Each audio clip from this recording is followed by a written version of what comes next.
Today we're going to see if we can fit this big ass tire onto that big ass rim. Now these are 395/85 20s. This is the 9-20 non-directional tire. Got a hell of a deal on these out of Fort Bragg at auction. Got 11 tires total and 8 of them came with rims. I don't want to buy the adapters to fit it on my deuce, so we're going to see if we can just straight mount it to the old rims. We'll see how that works out. Now the first thing we got to do, obviously, get the air out of the old tire before we try to disassemble the two-piece rim. To do that, got a handy dandy valve stem tool and a screwdriver. The screwdriver is simply to pry the valve stem out so I can get access on it, to remove the guts to air it down, and we'll pick it up after I get this. Is going to be take this outer ring off. This is what actually locks the tire to the rim. Obviously the two-piece design. There's a tab here where this pry bar will fit pretty easily, and it's already moving.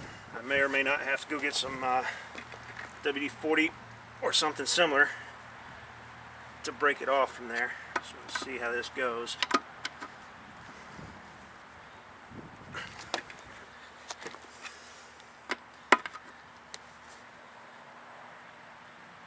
She's wanting to go, but I think I'm gonna have to spray that down with some lube. We'll see what I got in the shop real quick.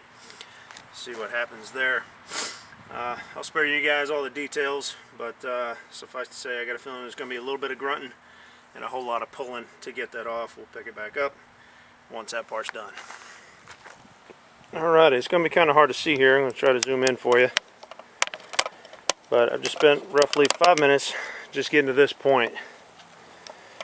So there's your tab right there, roughly where the black pry bar is. Now what I'm doing is I had to get it out off of the lip, and there's actually another lip inside there. Oop, there you go. Probably another inch or so down inside the seats under the bead of the tire. You got to pry that out and then try to get everything up and over the lip on the rim that actually locks it all down. Just looks like it's starting to finally move, so I'm using the tire iron as an additional point to pry against, because I was running out of swing using just the pry bar. So let me continue with that. I'll kind of show you how it goes for a few minutes, and if it goes quick enough you get to see the whole thing. If it's going to be a pain in the ass like the rest of it, I'll cut it off.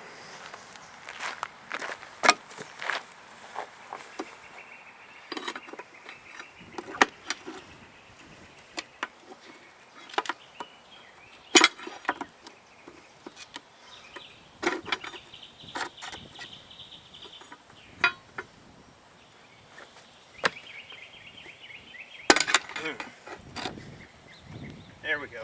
A little bit of movement. It's finally coming up over the lip right here. Let's see what else I can get out of this thing.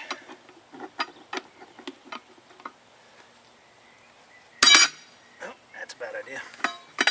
Alright, let me try to get up underneath the portion that goes under the rim, correction, the tire. Let's see what can we do with that.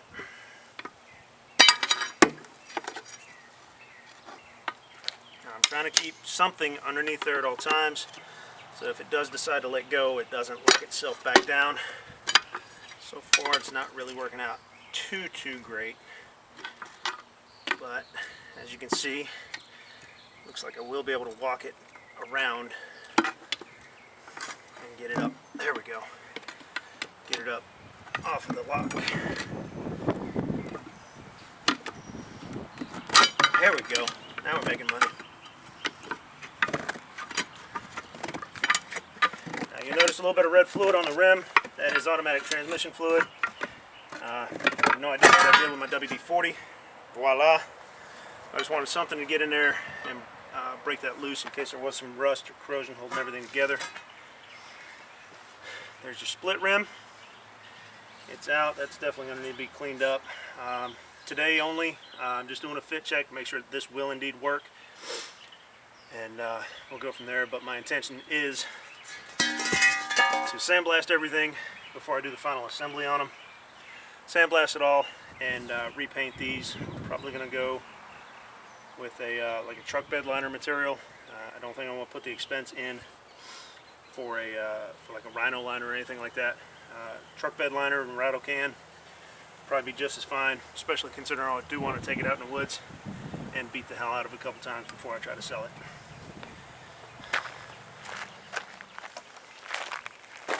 Alrighty, we got our lock ring off. Now, the rest of this should just come off similar to a regular tire. Pull one bead off, yank the tube out, pull the other bead off, and this tire is gone out of here. We'll make a swing set or something out of it. Looks to be a lot of dirt and mud got caked in underneath the lock ring. I don't think that's going to affect me at all. Again, before final assembly, I do want to bead blast or sandblast everything, clean it all up. We'll see how well this tire comes off. See if it's going to beat my ass like the lock ring did. Huh. That's a good sign. Ooh, I think I love split rims for this. Yeah, definitely loving a split rim right now.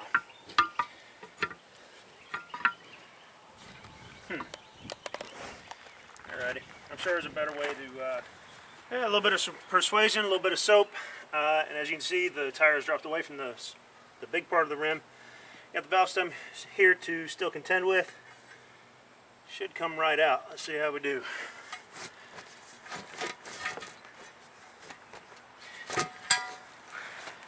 Voila, lets right out. Whoops. And that's what we're left with. Once it's all said and done, yeah, it's definitely going to be cleaned up. I don't even want to try putting the big one on for a test fit without washing this up a little bit.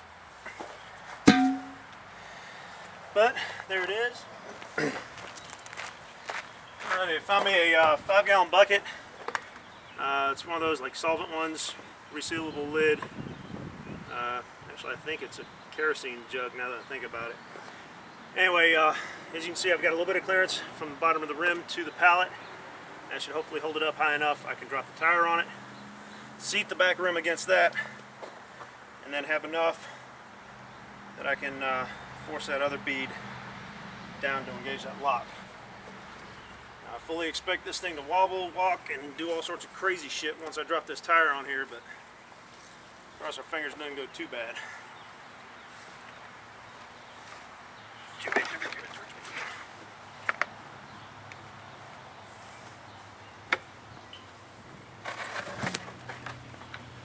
Yep, set up higher, hung up on the far side.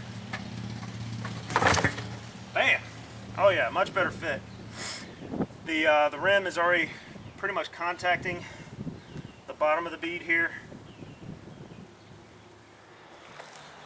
Alright, as you can see, I've got quite a contraption going on here.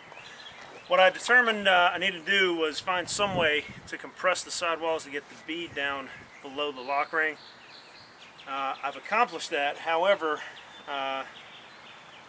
it's going to be quite interesting to see how the lock ring wants to seat in here, because on this side and this side, looks like there's quite a bit of tension on the bead holding it against the rim. So hopefully I can maneuver the lock ring in there enough that I can get it to work its way between the bead. So far it's just looking like it's wanting to compress more.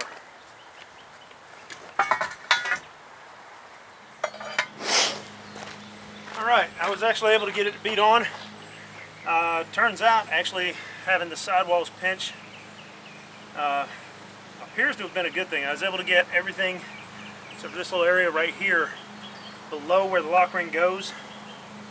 Everything looks like it's going to engage as soon as I let go of it, and the tire relaxes and tries to seat the bead. I don't know if it's actually going to seat. I would imagine that I'm going to probably need a tube inside of here to force the bead out to seat it properly. But for today's purposes, I think that's going to work. So break the tension on the straps and we'll see what we get. So I'll do this side first, since I know that side's locked.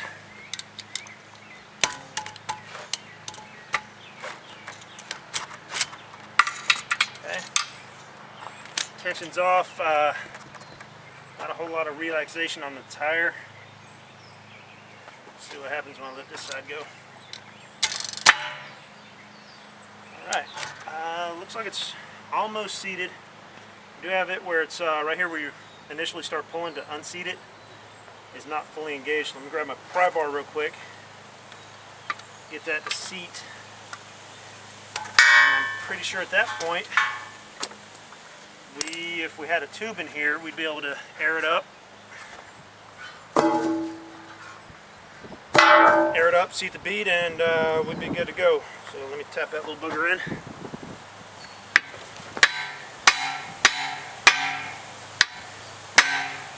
Alright, yeah, it's definitely not wanting to go anywhere. It does need a tube inside of here actually to force the bead to seat.